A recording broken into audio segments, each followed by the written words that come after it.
I want you to know an unbelievable story. You know, again, I'm not judging, but this is how it was. Before the Second World War, sadly enough, in Poland a little bit, in Ger, Moshe is a Ger Chosid, Yankel is a Ger Chosid. One has a son, one has a daughter. They knock them off. They see each other 1 second before the wedding. And then Mazel Tov, make it together, and how could you not, right? Sadly enough.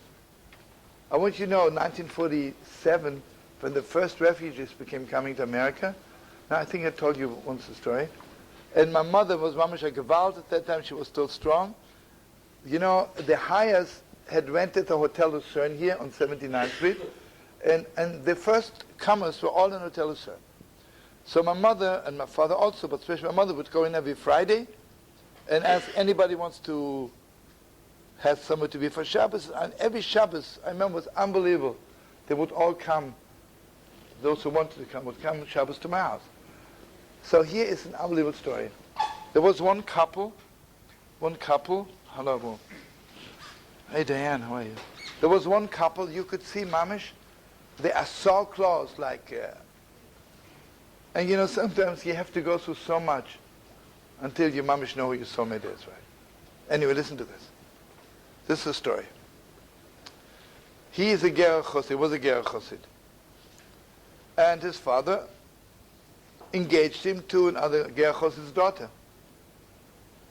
And he saw her a minute before the wedding, and she was like, she Mamish is beautiful, you know, Mamish.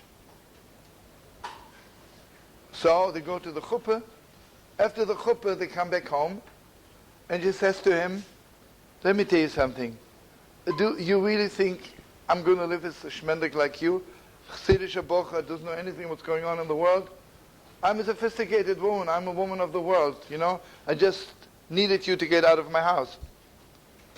She took her little suitcase and walked out on him. That's it. And you know something?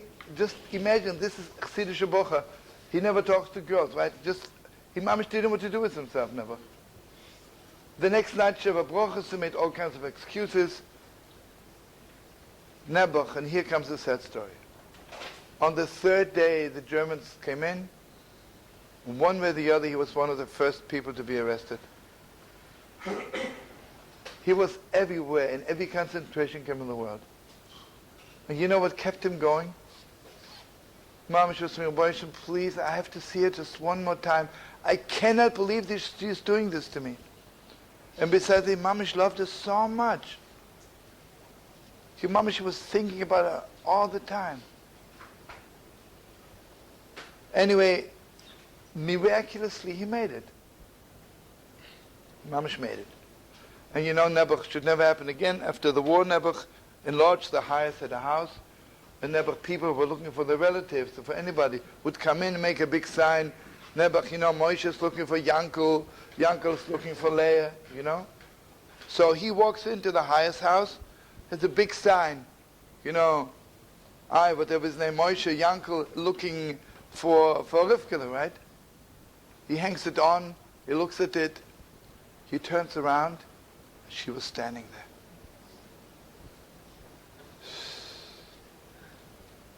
And she says to him, I just came here to hang up a sign that I'm looking for you.